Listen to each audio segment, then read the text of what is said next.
All right. Hi, everybody. Little interesting way to start off the meeting. Thank you all for joining us.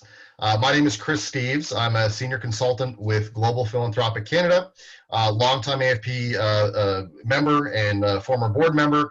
And this all started from the session that we had last week, where we kind of did a little networking and a little just tips and tricks for working from home, a lot of which we have demonstrated the incorrect ways of doing that today. So again, we can talk a little bit about Zoom bombing perhaps at another time. But for today, we're going to ask everyone to keep their audio muted. Please use the chat feature, and we will be recording the call, as I mentioned, to share with folks that were not able to join us. So today, my colleagues, Danielle Boucher, who is the Global Philanthropic Vice President of the Atlantic region, and Tina Thibodeau, who's an associate consultant, both of them are joining us from Moncton. And today we are kind of building on what the feedback that we gathered working with Daphne and AFP last week around best practices and examples of what we can do today, what channels we should be using, and what stories we should be using, giving a time of kind of fundraising in a crisis. So whether you're a small shop or a large shop, we're hoping that you can take some great ideas and some inspiration away from our time together today. And again, please use the chat field. We will do our best to kind of monitor it as we go. So to kick off, the situation that we're facing today is really unprecedented in kind of in history, in modern times. And many industries have been forced to innovate and become digital virtually overnight. And although the situation that we're in today, it is unique for lots of reasons, we can look at the past, we can look at past lessons learned to help us guide some of our decision making for today. So I'm going to start with the don'ts, because I think that's kind of where we immediately jump to. There's a lot of panic, and there's a lot of concern about the future, and a lot of the uncertainty that's happening right now. So what I want to start with is, again, I start with the don'ts, and the first thing I want to share is just simply don't make assumptions about the way that your donors are feeling or the way that your community is feeling. And kind of, it's really easy to go to this, the sky's falling kind of approach, and oh my goodness, everything is canceled, and what can we do? Several leaders that I've spoken with, of course, have shared these concerns with me. And I think maybe the best thing is again, we don't want to make assumptions. I was a young major gift officer at Dalhousie during kind of the double whammy of the 2008 recession, followed by the swine flu, the N1H1 pandemic in 2009. And I was fairly convinced. I mean, we obviously we had a lot of impact on the economy and the endowments at Dalhousie that I was helping to manage. And I was kind of convinced that most of my donors were not going to be pleased to hear that their endowments were underwater, and that there weren't going to be an award or a scholarship or something produced from the endowment. And so I immediately kind of assumed, oh my goodness, again, sky is falling. But as I got out and actually spoke with donors, I found that most donors totally understood what was happening in the world and its impact on Dalhousie at that time. And many of the donors actually kind of stepped up and made additional gifts to ensure that their awards and that their scholarships and endowments did produce some sort of a benefit to the community. So again, I think the first thing there is just, let's not make assumptions. I think that goes right into, let's not panic. Your donors still love you. They will love you. They'll love you today, and they will continue to love you in the future. They might be a little distracted right now, but we're all in this, we know, for the long haul, and we know that your donors will return and come back to you. So again, if we use kind of 2008, 2009 as an example, and again, I appreciate it's not apples to apples, but at least gives us something that we can kind of model off of. A lot of the teams that chose to reduce fundraising, to reduce their budgets, to eliminate fundraising staff in an effort to save money in the short term were the ones that actually suffered significantly in the long term, and they were really stunted in their growth. Meanwhile, the organizations that stay the course, continue to invest in their donors and their programs and in fund development, those are the organizations that we saw really significant growth as we kind of grew past that period of the economic decline. I think this also fits right into we can't disappear, so we need to adjust. we need to amend, we need to pivot, but we cannot disappear from our community and from the eyes of our donors. So now, and we're going to talk a lot about this. Danielle and Tina have some really great examples that we're going to share with you today. But now is the time we need to be fighting for market share. Our donors, they are going to return, and we need to make sure that we're there when they do. So, the teams that are really near the front lines, we're seeing a lot of really direct asks that are happening. We need something immediately, or this is impacting our community right away. But we also need to think about what about the other organizations? What about the arts organizations or the animal shelters? And again, we're going to share some great examples there with you as well. The other big advice that I'll say around the don'ts is don't just immediately assume that you have to kind of cancel that event. I mean, a lot of the best advice there is saying we want to postpone, we want to reschedule, and even if we do kind of think about having to cancel, let's not just immediately assume that we're going to go ahead and refund all of the people that perhaps have purchased tickets or engaged. This is where we need to talk to those donors, and we're seeing a lot of organizations that are asking their donors to consider kind of making that a direct gift as opposed to going the refund route. Now, again, there'll be a percentage of folks that will need to be a refund, and we need to understand that, but it really is all going to start with how you kind of reach out to your constituents, how you speak to them, and how you do that. I mean, for anyone that's kind of read the organizational management book, and again, I don't know if anyone's read this, but the idea of who moved my cheese, we're kind of literally in this exact scenario where the cheese, i.e. our fundraising programs that we've traditionally been going to and been able to count on, they've moved, they've changed, they're different now, and the organizations that kind of are more rapidly able to move with that will be the ones that will benefit in the future. Now, on the do's, and again, I want to make sure we focus on the good things that can happen here. Obviously, you need to rally and reach out. You need to rally your troops. You need to get your staff, get your board members, get your leaders in your organization, your volunteers, and your best donors. You need to get them engaged. So we need to be communicating and even ramping up the level of communication that we're having with these people that may be different than what our traditional communication channel might be. Pick up the phone. Send a video, connect with them on social media, start those conversations. Now is the time to really rally and not kind of make excuses if so. What we see is really what we see is focus. Now, again, I appreciate smaller organizations may not have all of these channels, but the big thing is focus. Focus on your regular and recurring donors. Focus on your major donors, and focus on your legacy and bequest donors or planned donors. So all of the principles of major gift fundraising, they're still going to apply today, but the medium has changed, right? But all those same principles are still the same. So we haven't, it hasn't changed entirely. Some charities will be able to acquire new donors during a period like this. But most of the charities, your best investment is going to be to really retain and really grow that retention of your existing donor pool, the people that are already kind of within your community. I was just speaking with a CEO at a Halifax-based charity who's actually seeing this time that they now have that they've never had in the past. They're actually seeing this to invest in more data analysis on trends that have happened in the past. They have the ability to really look at developing strategy during this kind of more down period. So there's lots of opportunities for us to repurpose that time. Pivot and amend. Now, again, we cannot pretend that life is normal right now. We know life is absolutely not normal, but we also can't apologize for fundraising and continuing to do the good work that we do every day. So the group, the Nonprofit Alliance, just published kind of an informal survey that they conducted, and they found that 3/4 of nonprofits have adjusted their messaging in their fundraising appeals to acknowledge the impact that the coronavirus is having. Okay, 13% that said that they had not made any changes to their messaging, and the remaining 13% said that they were kind of unsure with what to do. So again, I think what we're seeing is that even if you're not necessarily on the front lines, there's perhaps lots of things that you can do that you can help contribute and show the ways that your community is kind of giving back to the wider community. So can you offer bespoke programs or services for major donors, legacy donors, board members using Zoom or using video? Maybe you could set up some special workshops for estate planning for your, for your legacy donors, or, create, kind of a unique artistic performances, or maybe an art class that you could host through this. There's lots of ways, that you can create private experiences or questions and answers or those sort of things using this new technology.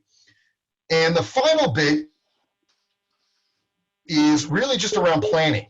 And again, I know right now is a tough time to think about planning, but 44% of participants in that same survey said that they did not have a clear plan in place to mitigate the losses from canceled events. Okay, so what we're seeing is that, teams that have planned for this, I'm hearing a beep too. I'm not sure what that is. So please, if you don't mind, just mute if you can. So teams that, for example, that have grown monthly giving programs will weather this storm because they have the type of revenue that kind of planning ahead. Again, not exactly the exact scenario for maybe everyone to be driving acquisitions, but now is definitely the time to be planning about revenue diversification, looking at ways of growing programs like monthly giving, and not be so reliant on maybe one or two sources of specific revenue.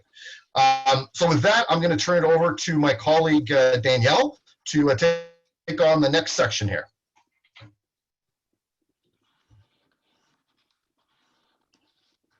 Oh, unmute, Danielle. Mute myself. Now, I am unmuted. I've seen this quote in various places over the last little bit, and I've seen it over the years. A crisis is a terrible thing to waste. And, it resonates poorly with some people, but the reality is that there is nothing more powerful than a crisis or an emergency to bond people together and fuse relationships. And so the takeaway from that quote today for you is that the donors who love you, I've seen a lot of our clients come to us and say, my board is in retreat mode. My board is in let's pause mode. My board is in, we don't want to be known as the charity that is out talking about our needs in the midst of this, unprecedented crisis. And it's a very dangerous thing to do, to decide to extract yourself from the arena of need in a time when the need is just going to continue to increase. And so a crisis is a terrible thing to waste. Organizations are in a position to not necessarily try to begin orchestrating and engineering relationships with new donors, but to really solidify and anchor very deeply the relationships that they have with those donors that already love them. And what I've been saying to our clients is, who are we to take away the opportunity for donors to help? Who are we to take that away from them in a time when they know that they are needed? We can move on to the next slide. And so I wanted to talk to you today about what are the ways that we can ensure we are seen in the marketplace and that we are engaging donors in a time where we're not allowed to interact with other humans. The best time to fight for your market share is right now. We'll get to that a little bit later, but the arena of need, as I like to call it, is overly saturated right now. Every organization is a worthy cause. Every organization has needs, and not everyone is healthcare. And so fighting for your market share in this time where you cannot cultivate people in person, where you cannot host events to have that reverberation effect in the community, your engagement strategies, the ones you will employ from the comfort of your home, have to be novel. They have to be unique. They have to be bespoke, else you won't stand out in the crowd in that sea of need that we're seeing. Don't retreat, react. And engage in engagement with intention. We can go to the next slide. I've mentioned this. Again, resisting the temptation to be silently respectful is very difficult when you've oftentimes got board members who don't want to necessarily be positioning themselves as being insensitive, and you have CEOs and executive directors. A lot of organizations have had to lay people off. It's a very difficult conversation to be having with donors. Certain organizations can't even continue to operate because their mandate doesn't allow for them to dispense services in the traditional way, because people can't be, circulating and going to locations to receive those services. And so people feel uncomfortable talking about need when they can't deliver their service, but that doesn't mean that the need is not there. Telling the truth. We've been organizing responses for various clients to what's happening in the world right now, and we keep repeating the same message. Be crystal clear and 100% candid about how the pandemic is affecting your organization. It is not, it's not creating drama. It's not going to be ill-perceived to tell people we have had to lay people off. We don't believe we will be able to continue providing lunches for those 600 children that need them because we have no volunteers, because we have no money to stock the pantry, because. Being crystal clear and telling the truth about exactly how the situation is affecting your ability to deliver on your mission is okay. It is absolutely acceptable. And increasing stewardship with donors. Pour rocket fuel onto your stewardship programs and steward the heck out of your donors, but also steward the heck out of your volunteers. If you're in the middle of a campaign, do not press stop. Perhaps press gently on pause or slow down, go into second gear, but do not stop. Cultivate your volunteers, cultivate your staff, steward them, make them feel special. Increase the general communication with the entire donor base. Focus on your retention strategies. Chris mentioned the big three earlier, but right now, retaining and engaging your existing donors, whether their growth is going to be in the scope, the size of their gift, or in the scope of their engagement toward you, retaining them and engaging them is your absolute best investment in time and treasure right now.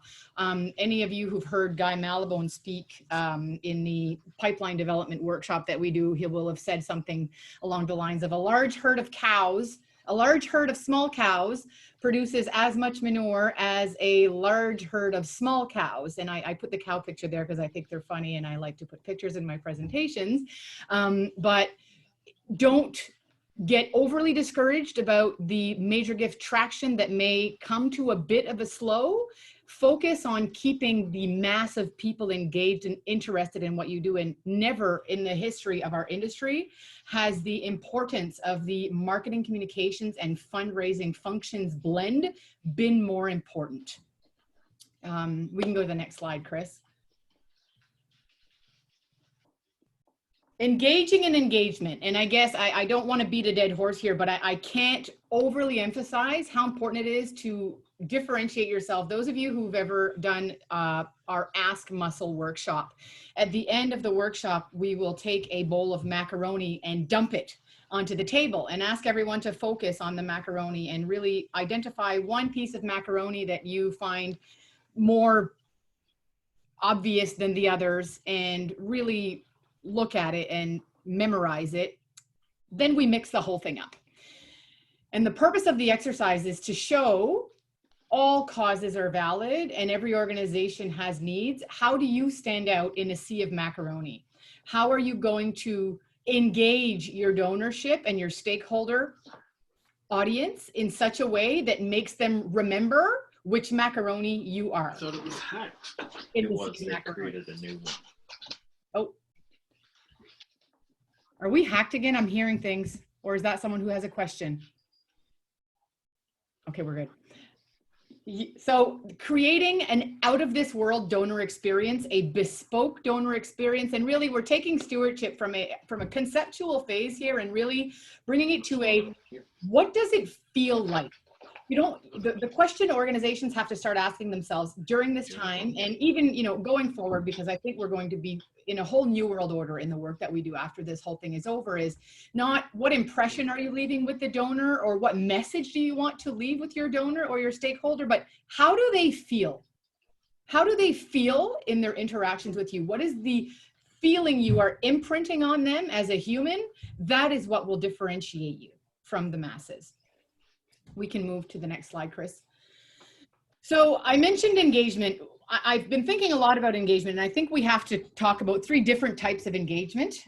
There's internal engagement, which is equally important, and it's something that is often eclipsed for what we perceive as being sexier engagement with donors, with stakeholders, with granting authorities. But the internal engagement piece is just as important because a very, I'm going to just mute you, Chris. Sorry. There we go. A very engaged and a very knowledgeable and excited internal audience is going to have a reverberation effect outside. And so in this time, your board may be feeling confused. They're not sure how they can be useful and what are we even doing, and they don't understand. Engage them in your external engagement strategies. Plan a phone-a-thon. For example, plan a virtual phone-a-thon. Print your donor list from the last 24 months and segment it. Dispatch those calls to however many board members you have. Perhaps they each make 10, perhaps they each make 15, 25, however many. Those details are to be determined on an organizational. Oh, was there a question? Someone unmuted themselves. No? Okay. Plan a phone-a-thon. Call every single donor who has made a gift in the last 2 years. Thank them. Tell them what's going on. Hello, Mr. Donor. I'm calling on behalf of the Foundation for Three-Legged Circus Dogs. We know you made a donation of $150,000, we wish, $150 this year. We're so very grateful. Thank you. We thought you'd like to know this is how we're dealing with what's happening. Here's what we're doing about it. And again, thank you so much. And we'd like to understand why you chose to give to us from among all of the causes that are all as worthy among themselves. I know some of you are doing this. I know some of you have done it. I can say with certainty that every single time I have engaged in an activity like that with the organizations I've worked within, the results have been tremendous. 1 out of 5 donors is likely going to make another donation on the spot, and it will engage them. They're going to be a little surprised to get a phone call to just say thank you. It's very unusual, and organizations typically don't usually have time to do that. You're always in a firefight. You're always in the midst of other things. Very seldomly do you have time to pause and say, all right, what would I like to focus on now? And so not only will it engage your donorship, but it will also engage your board. They will feel empowered. They will feel useful. They will feel happy that they're able to bring a moment of gratitude into someone's day. Poll them about their experience of being on the board. Design 5 questions. You know, you can email me. I can send you my list of 5 basic questions for board members to ask them how do they feel about their experience as a board member? What would they change?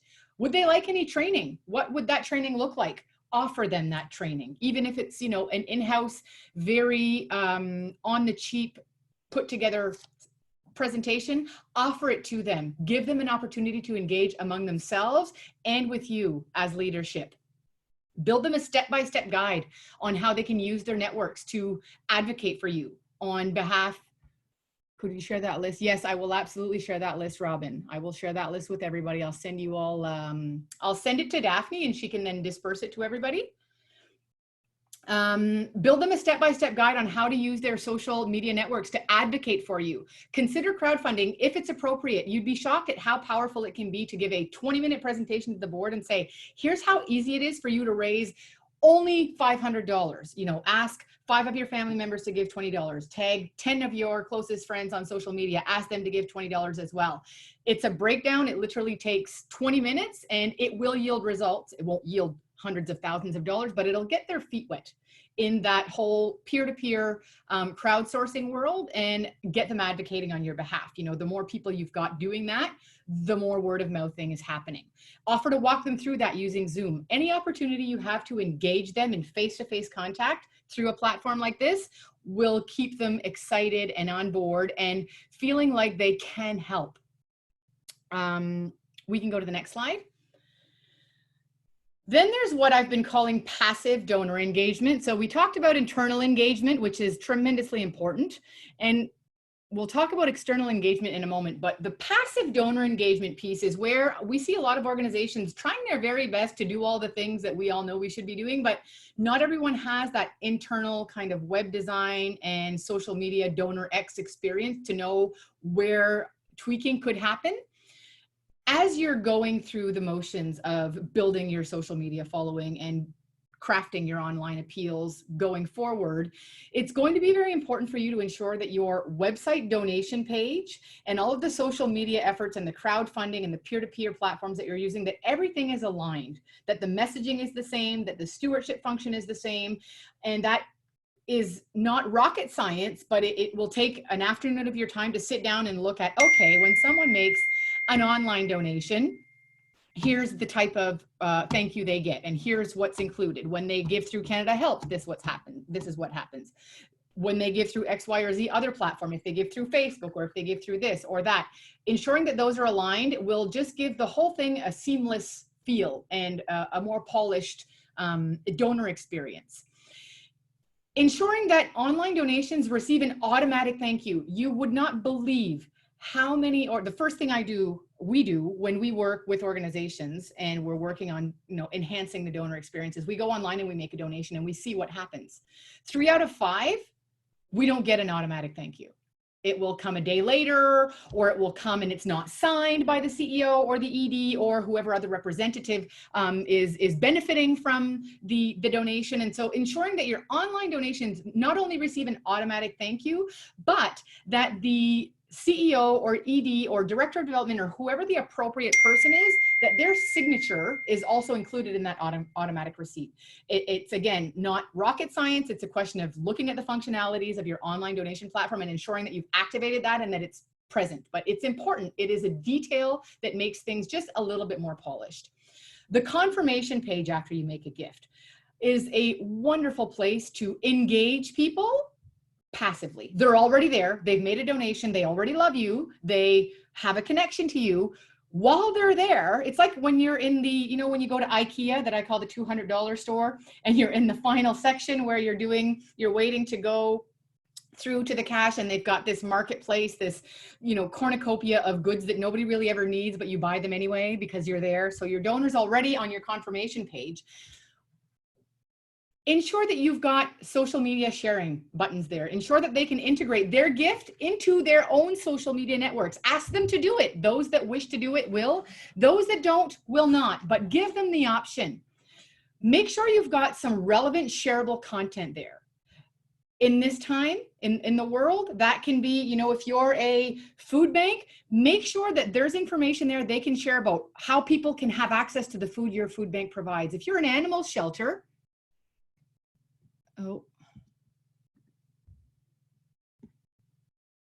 the suck you in and spit you out section at IKEA. That's exactly what it is, Vanessa. It sucks you in and it spits you out and it ruins your budget. It's the budget wrecker. Yes. If you're an animal shelter, provide information on how people who are not able to afford dog food can go about getting some delivered to them through the services that the organization offers. Make sure that there's information there that is relevant to life and shareable so that they can then word of mouth and advocate for you. Ensure that there's information there on any upcoming web events. If you're, a healthcare provider and you're going to offer an online webinar to your donors about COVID-19, where you've got a 20-minute Q&A with a renowned doctor, make sure the information is there for those donors so that they can have access to it. Information about becoming involved. How can they deepen their connection? An invitation to share a personal why and a photo. Ask them why they gave. Before you leave, would you mind in 15 words or less telling us why you chose to give to us? Not only does it empower them and they feel special, they're sharing. Ask people for advice and they'll give you everything you want, but you're also collecting information on your donorship, which is also very important.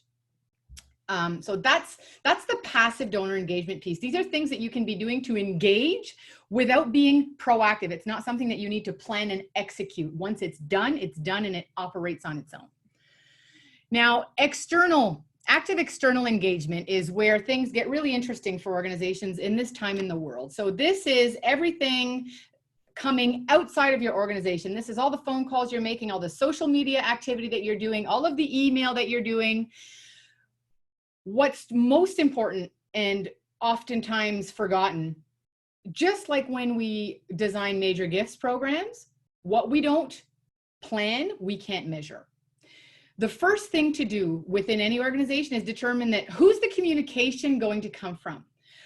What are all of the tweets coming from your organization, all of the social media posts happening, all of the calls to action, all of the emails that are outgoing, all of the very high important donor phone calls. Who's associated to that? Ideally, it should be senior leadership. It should be your CEO, your executive director, your director of development, your board chair, but somebody who is recognizable and who donors will feel important as having allocated a chunk of their time. You also need to determine who's going to manage all the engagement efforts, because I do believe that coming out of this, after organizations will have understood the power that exists in social media and the online presence, we'll see a wave of online engagement officers or virtual gift officers. But it's a full-time job. As you get into it and you start to do it in an orchestrated and organized, in a scientific way, it does require a lot of work. So it needs to be someone's job. It can't be, Kathy's going to do Twitter on Mondays and Julie is going to do Facebook on Tuesdays and Saturdays. No, somebody needs to be assigned. It needs to be part of someone's portfolio. It cannot be done on the corner of your desk. And so determine who is responsible for it and determine what your KPIs are. So is your objective over the next 6 months to grow your Facebook following from 500 to 1,000 and have 20 meaningful interactions with people through the chat mechanism over the next 6 months? Well, then if that's what it is, then build your roadmap in order to deliver on that. But it must be monitored and it must be assigned to someone. So those are the two first very important steps that any organization needs to take before they decide, okay, I'm going to pour rocket fuel on my external engagement efforts. Then you've got to formulate and deliver key mission related messages using what I call the ASHTA lens, just because I really like acronyms. I mentioned it earlier. Be crystal clear and ridiculously honest about how the pandemic is affecting your organization in its ability to deliver the mission. And so when we talk about major gift, we talk about case for support design, we always talk about the urgency. Where's the urgency? How is it affecting you? Break it down, quantify it if you must, but speak about it. What are the solutions that you're putting together in order to address how the pandemic is affecting your ability to deliver on your mission? What are you doing about it? What are you doing about it? And Tina's going to present an awesome case study that we just literally finished doing, where we launched an appeal in about 48 hours for a client that was in a very, very dire financial situation and was very successful in doing so by following the methods that we're talking about today. In addition to the solutions, also talk about your hope for tomorrow. It's not the end of the world. You're not going to close your doors. You're not going to stop dispensing service. It's simply not an option. It's not a luxury that most organizations have. We can't say, oh, no, we're going to close the hospital doors because we can't afford to, or we're going to stop dispensing mental health services to youth in crisis. Failure is not an option. So how is it affecting you? What are your solutions? What's your hope for tomorrow? And then your call to action. And your call to action might be won't you engage with us on social media? Won't you tell us why you give to us? Won't you help us a little bit more in this very desperate time of need? The call to action isn't necessarily always a call to financial donation. It can be a call to action in other forms. We can go to the next one. And then your active external engagement. So we talked about designing, determining who's going to be dispensing the messages, who they come from, who's accountable for ensuring the plan gets implemented and operationalized, and then designing your actual engagement channel. So there are three main engagement channels, which are the phone, the external engagement channels, when you can't, speak to people face-to-face in person and host events. You've got the phone, you've got email, and you've got social media platforms. I'm starting with the phone because I like that red phone. I wish I had one. I wonder if Trump is going to be using his anytime soon. All jest aside, I talked about the phone-a-thon earlier. Print and segment your list according to the criteria that makes most sense for you. People are home. They're going to answer the phone, and how surprised are they going to be to receive a phone call that is not asking for anything? It will shock them into action. It is so unusual in our day and age to receive calls. Every single time we organize phone-a-thons with our clients, consistently donors go, you're just calling me to say thank you? Okay, it's unsettling. It never happens. So people are home. They're going to pick up the phone, call them, say you're grateful, ask them why they gave, assign those calls according to frequency, recency, and monetary value. Obviously, you're not going to assign somebody who's given $5,000 to, just anybody. Look at what the gift structure looks like within your organization and ensure that those top tier donors are called by the top brass, either the CEO or the ED or the board chair or another board member. But, break down that list And just consistently give yourself an objective. We are going to call every single donor from the last 2 years, and I guarantee you that it will yield results. If you have to make it easier for your board, because you're doing all of this remotely and your volunteers, create a Google document for each of the callers where they have their call list with the numbers and the documentation ready that they can pop the information in for you to take back and pop into your database after the fact. Build the script for your volunteers, and I've got like 1,000 of those. If you want a sample, I can send you one. Build a script. It's literally a 5-line, and it gives volunteer callers a sense of security, knowing that they have something then they can read. They almost never do after the first 1 or 2 calls, but it gives them that sense of security, that hand-holding, that virtual hand-holding, that, okay, well, I have everything I need. I should be able to pull this off.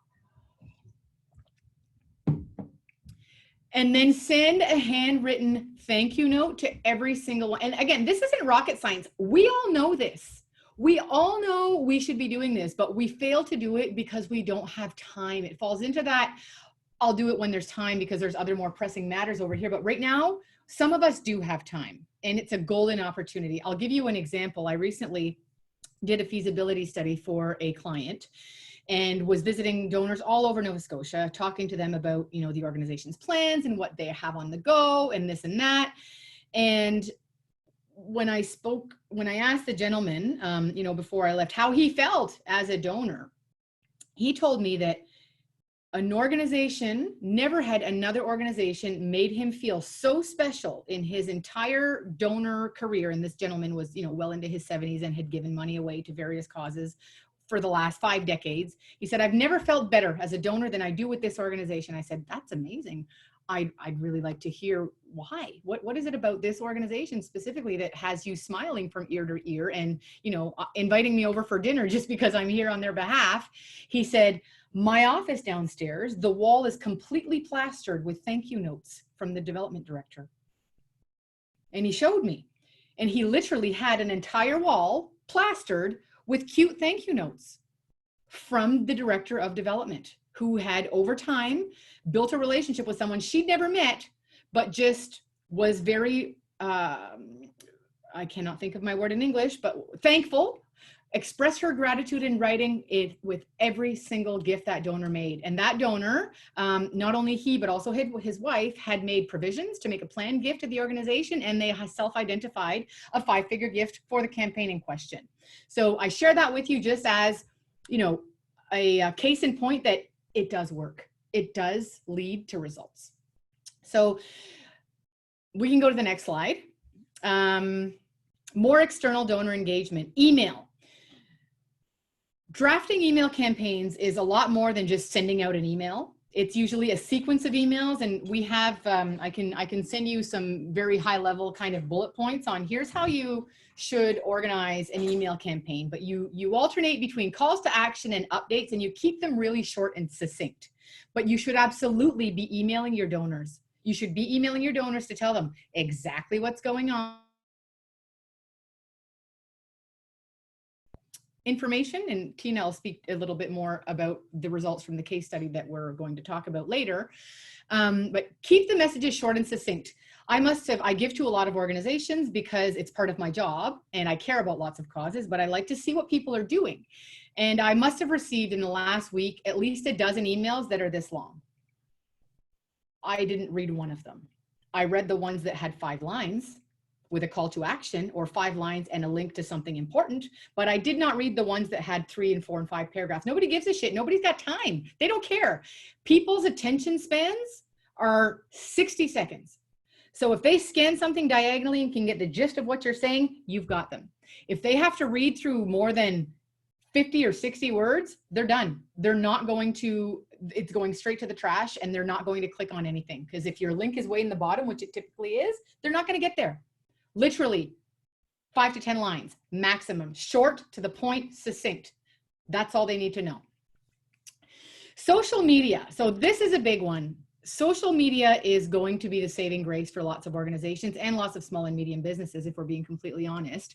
And social media is the thing that happens to always almost get done in a haphazard way. Like, oh, Jolene knows a little bit about social media and Facebook analytics. She'll just take care of it. So she's going to post once on Tuesday, and then, 2.5 weeks later, there's going to be another post on Thursday, and we might do 2 calls to action consecutively, and maybe we're not going to give an update, and there's no rhyme or reason or strategy to it.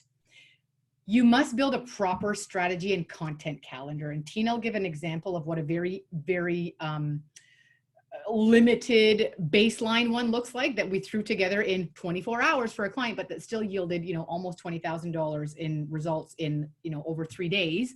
But your strategy and content calendar would look like, Monday, call to action, Tuesday, engagement piece, Thursday, we talk about impact, Friday, we post about an inspiring reason why we exist. And I'm being facetious here, but you get the point. You should have a formalized calendar with a structured cadence that defines what types of messages you put out on which days and by whom, and follow it consistently. I would recommend that you all build one for the next 90 days. Track progress, monitor the success, and then going forward, adjust as you will, but use the time to actually build one in the right way, balancing the type of interactions that you have. And if you have a little bit of dollars, do take time to invest in targeted Facebook ads. When you understand who your donorship is and you know what they care about because they're interacting with you on Facebook, it's very easy to spend a small amount, $300, $400, $500, and target a certain demographic. If you're an animal welfare organization and you know that 60% of your followers are educated women over the age of 40, bombard them. They will give. That's your donorship, for example. And Facebook analytics is not something that everybody necessarily really understands, but it's not rocket science, and it's not something that is overly complicated to master. And you can start doing it slowly, little by little. But the first major step is really to build that strategy and that content calendar and to follow it. While you're doing all of your posting, the other tremendously important piece, and Sarah McDonald and Marnie Tuttle, Liz Leclerc are masters at this, engaging with the audience. So it's not enough to just post. You have to be engaging. There has to be a back and forth. So when we talk about it being really time consuming and taking a lot of people's time, somebody needs to be designated and assigned to be going online and having conversations with those people. And I'm going to have to speed it up because Tina's part is really important and we're running out of time. Build an earned media strategy as well. So earned media is exactly how it sounds. It's all of the things that you do that generate word of mouth and media awareness that you don't have to pay for. Developing relevant content that people will want to share. Increasing your social media followers organically. Learning about the local media, knowing the local media partners that you have, and building relationships with them so that they are then interested in having you come on the radio and talk when there's if it's World Mental Health Day and you run a mental health organization, you'd be invited to go talk on the radio and interact with these people while they're doing whatever segment that they're doing. Having local journalists write articles for you. We call it earned media, and it is tremendously important because it gets people talking. And I am going to stop there because Tina's going to need and there we go. There we are. I'll mute myself. Okay, on to Tina, who's going to talk to you about an appeal that we built for a client recently that followed all of these guidelines. Can everybody hear me? Nod. Thanks, Chris. All right, so we did do a case study. So I've been making notes as Danielle and Chris have been talking because I go, oh yeah, I did that. Oh yeah, we did that. So for those of you who have gone through listening here and said, well, it's easier said than done, we actually did it. And we did it not just in 48 hours, we did it in 24 hours. And what the reasoning behind that is, it was an urgency. So it was an urgency that we needed to ensure that the public knew the urgency that we were in, But we also needed the organization to realize what the urgency that they were in. So first off, let's talk a little bit about the organizational context. So the size of the organization is quite a small organization. They've been around for quite some time, but they were doing a lot of fund receiving and not fundraising. So people were giving to them, but very rarely were they asking people for money. Beyond that, they had no major gift program in place. They did not have a stewardship program. Their recognition was lacking. So what we did is back in November, we launched their very first appeal. And it went quite well for a first appeal with a small organization of this size. But what we've done in the last week has surpassed the appeal that we did from November to February within a week. So we're just going to go through a little bit of the things we did, which is exactly what Chris and Danielle just said. We just kind of condensed it and worked really, really hard. So just to show that these types of things work. The organization was heavily event-based. So imagine that all your funds come in through fundraising and third-party events, and all of a sudden you can't do that anymore. Or it's through an earned revenue that you have through your organization, and that nobody can come through and get the service from the organization anymore. So your revenues are really cut short, and this is what happened with this organization. The field. So I've heard in the last few weeks people saying, well, you know, health organizations are going to be fundraising right now. We can't really, we're not going to be at the forefront. I also had a comment from somebody who was translating the information for me. As we were creating the content, the translator said, well, are you sure donors are going to be wanting to focus on this at this time? And I said, yeah, they will, because we're going to tell them to. We're going to be in their face first. We're going to be there first. And we're going to be continuously sending them messages so that we can combine urgency and care, because that's what incites people to give, urgency and care. So we're going to continue to be honest with people. We're going to tell them exactly what our need is. And as we continue that way, you know what? If we fail, we will have tried something, but we will have tried really, really hard. So this is what started us off. So we started on March 23rd, which is pretty much a few days after they announced that they were closing the schools. Everything was closing down. So on the day after the organization said we had to close for services, we said, okay, well, we got to go to the public. We're not going to be able to, the organization will not sustain a 2 or 3 months shutdown. And we were being realistic from the get-go. So first off, we created a strategy appeal. Danielle is our brain when it comes to ideas. She can throw ideas at you like a ping pong ball all day long. Sometimes it's tiring, but if you can grasp some of that, you can be really innovative. So we built a platform, and through our platform, we created 4 phases, because we know that to receive from your community, you need to give to your community. So we did an ask, give.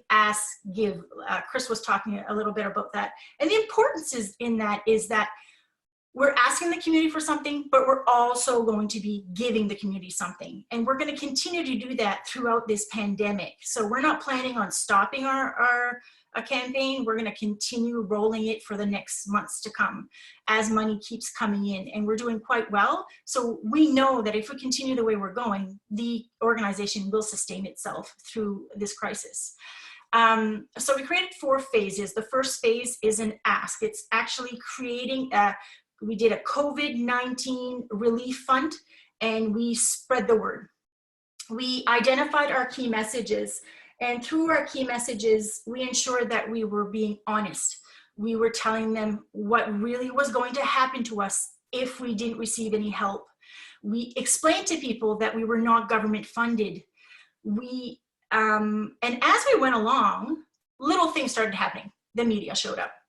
The organization, and we'll talk a little bit more about that later on, but the organization received more earned media within the last week than they have all year. Actually, probably the last 2 or 3 years. I haven't been around that long, but they've never received so much recognition through the community. So they've been on CBC, on Radio Canada. While we were at it, I'm like that, if you go big or go home.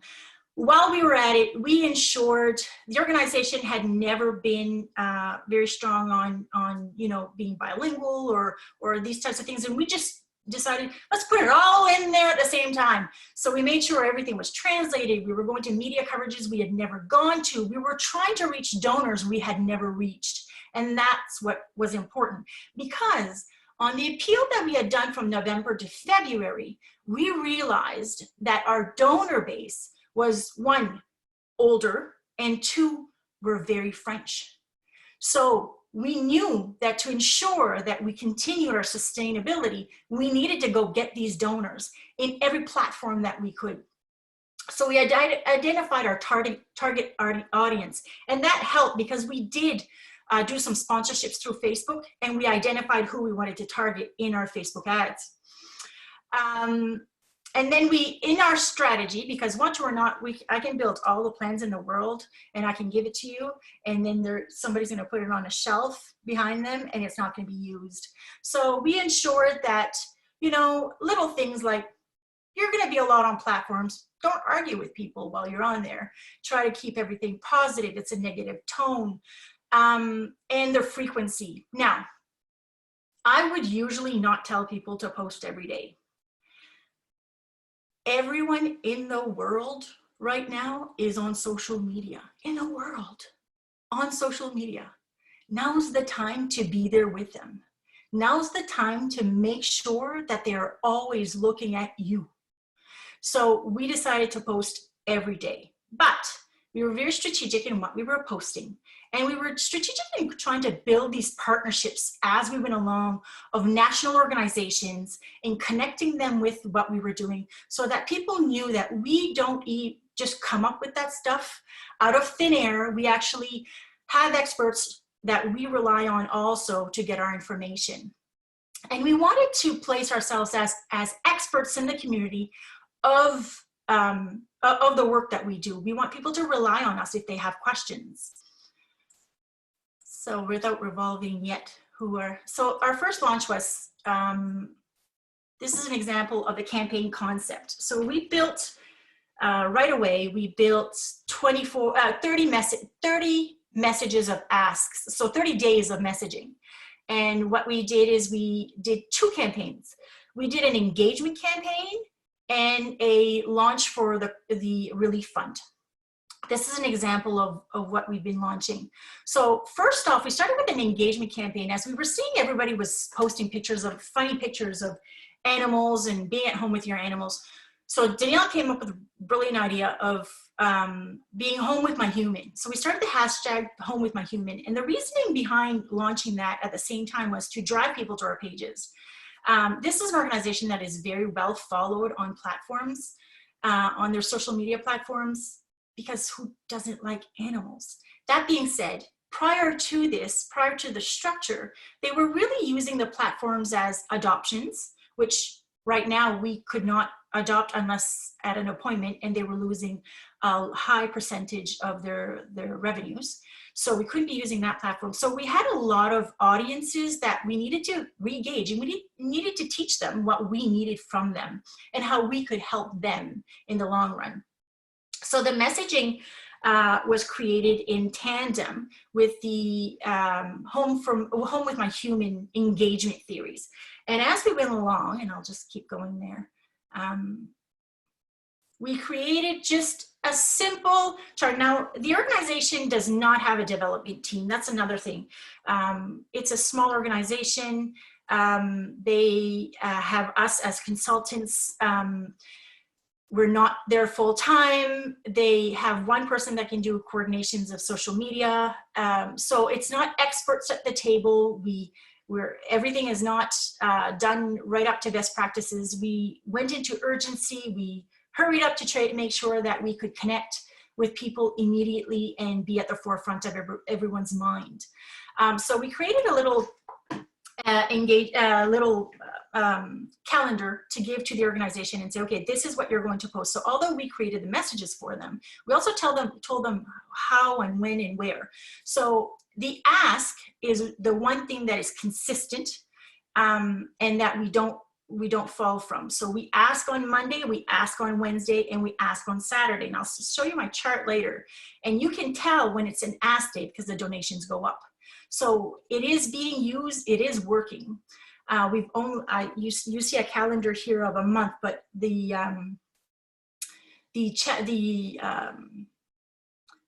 platform only started on March 23rd, so we've only been at it a week.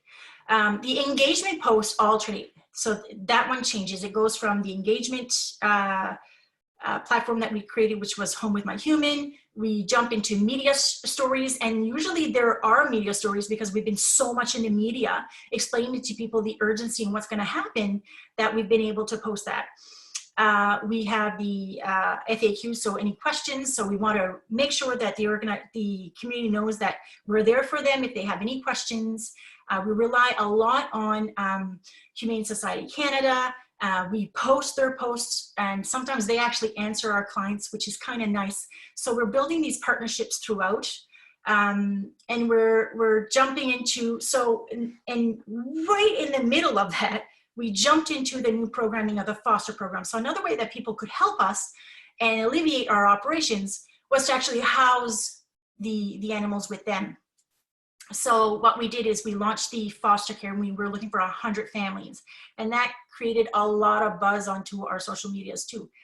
That being said, it created a lot of work for us with a minimal team of no development. So it was hours upon hours that we really needed to be focused and make sure that we were answering everybody's questions. Like we said, as some people are saying, we're going to sit on the couch, we're not going to do it.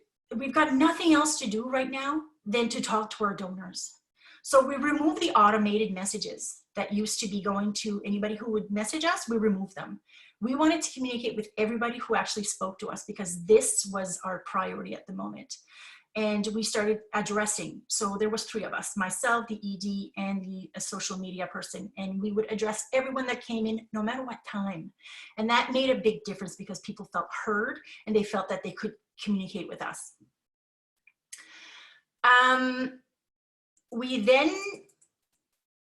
We also created an immediate grants calendar. So like if you talk to any foundations right now, they have a lot of organizations that are reaching out to them and saying, listen, funding that was going to go for this project, can it be switched over to operations? Is there something we can do? You really need to look at every aspect that you can so that you can make sure that the organization is stable during the pandemic. So we made sure we created a grant calendar. We reached out to anybody who was doing pandemic grants, and we started sending messages. The organization's ambassadors, before you launch anything, and this is well learned, before you launch anything, make sure you set up your ambassadors. Your ambassadors can be staff, it can be board members, it can be volunteers, it can be your own friends. Find people who have platforms that people listen to and make sure that they're going to help you before you launch. So I did do that. So we did do that. So as you saw, our municipal elections were pushed back for a year. So we communicated with everyone who was going to be mayor and had been canvassing for days on end, that had to stop the canvas and ask them to share our messages because they had built this huge platform because they had been canvassing all this time.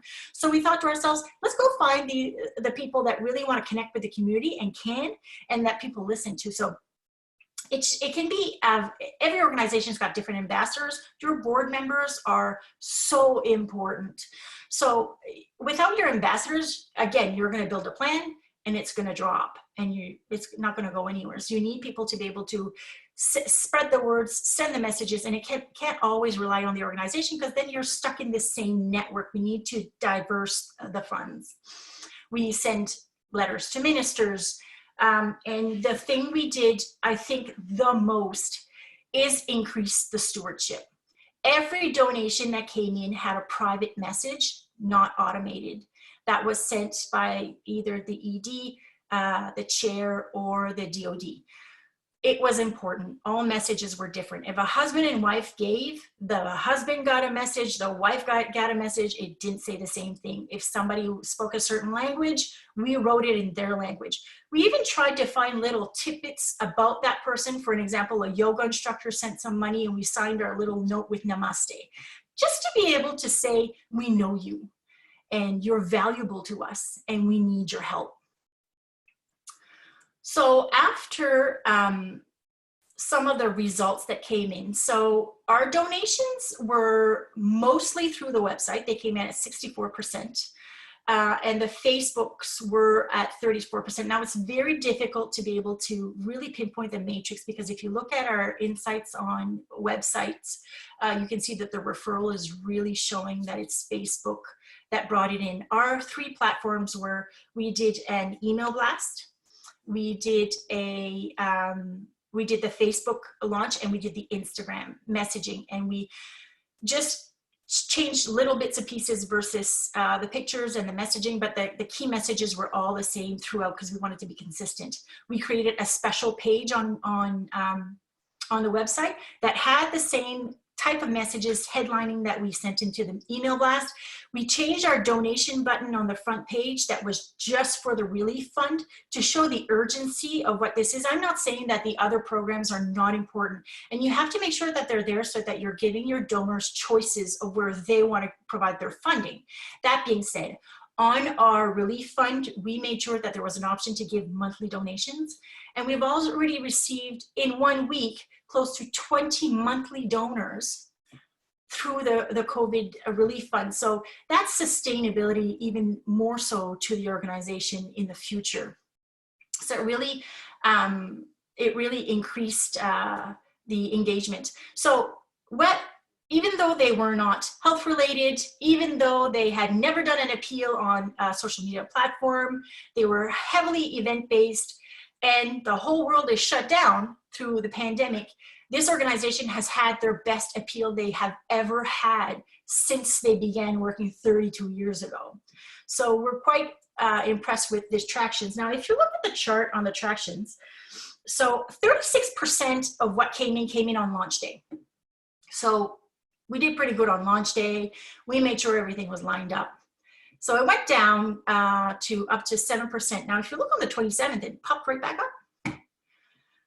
So at the beginning, we had a hard time we had ambassadors that were lined up, but we didn't have our board members lined up.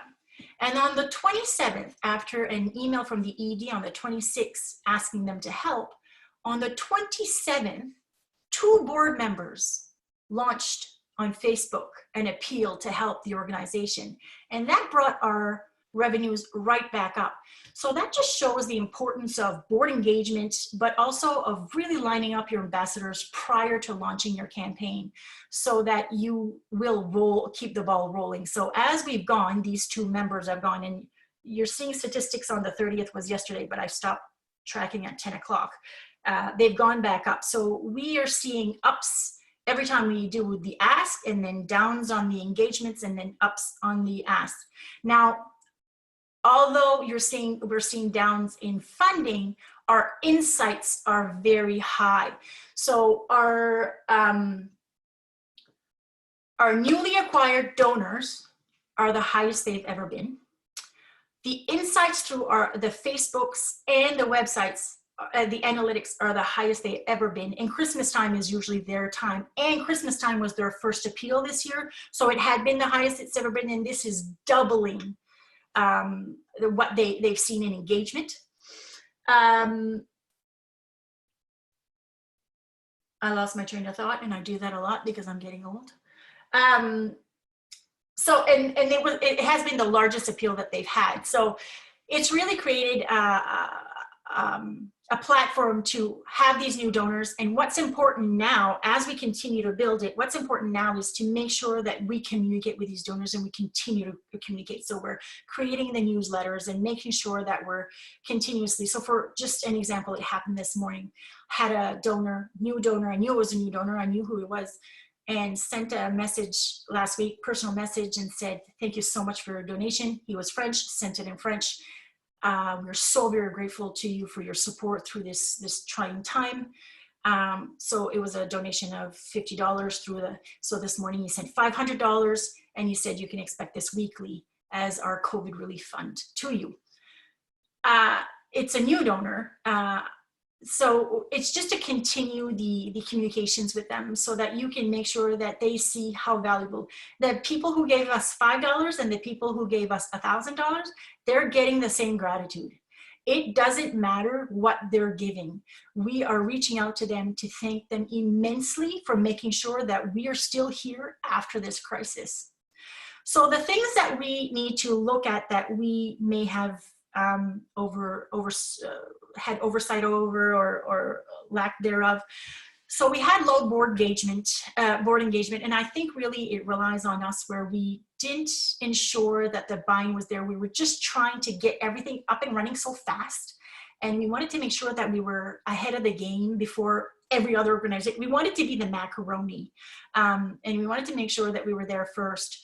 And the board buy-in would have made a big difference. And it continues to be so. So now we're starting to see the engagement, and as they're seeing it roll, they're coming in and it's growing. There was low staff engagement too, because there was a cut in staff. We didn't really want to say, hey, by the way, when you're done doing your whole day of work and it's like 12 hours because you're short staffed, when you get home, do you mind dropping out on social media and sharing a few posts? So we omitted to do that, but that makes a big difference because staff have stories. And they have stories to tell that really relate with people. So it's important to be able to make sure that they are engaged and that they have a say in the messages that we are giving to the public. There's a small development team, so it makes it harder to cultivate those donors. And as the base is growing, because we continue to have all these new donors, we need to make sure that we can cultivate properly so that afterwards we'll be able to grow our annual base, our major gifts, our mid-level giving, in even our planned giving. So we want to make sure that we're stewarding them properly, cultivating them properly, and that is one of the problems that we have in such small organizations. And I think a lot of organizations see that, but what I wanted to show here is that you can do it anyways. There are ways to go around it. And the donor software, not optimized, it makes life a lot more difficult when you have a Cadillac and you're using it as a Chevette.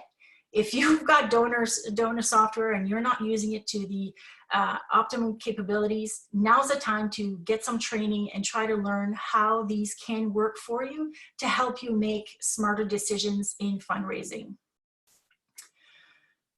So I'm going to pass it on. That's all I have. If anybody has questions, by all means, pass it on to Chris so he can go through the recap. Hi, folks. I know we're kind of running pretty long. I've got a lot of messages with folks saying we need to take off. So I'm not going to go through the checklist. We will share this information with you. Again, real pleasure to have everybody on the call here today. We were hoping to do some polling on the call, but with the technical issues, we're not going to be able to do any polling today. But we will absolutely be through Daphne and through AFP in touch with you. And I know Daphne and the AFP group have visions of really kind of trying to create these conversations. What we are doing is Global Philanthropic Canada. We are going to be creating the Pandemic Power Hour, which you'll hear more about very shortly, where we're going to be bringing people in together, where it's going to be a little bit more of an open forum style session. I know this was very much kind of presenting to you ideas, thoughts, and best practices, but we're going to be looking to kind of really host an opportunity for us to bring questions, have a lot more of an open forum. We're going to start that next week on Tuesday, I believe. You're going to see the invite for this shortly. So again, thank you very much for your time. Again, Robin, I agree with you. We survived our first Zoom bomb of 2020. Great lesson learned there. And again, really appreciate it. Don't hesitate to, this was going to be our live poll, but don't hesitate to reach out. Again, very much appreciate your time here today. And thank you for joining us. And feel free to again, reach out if you have any specific questions. We will be in touch with the materials that we talked about today. Thank you so much, everybody, and have a lovely day. Thank you. Take care.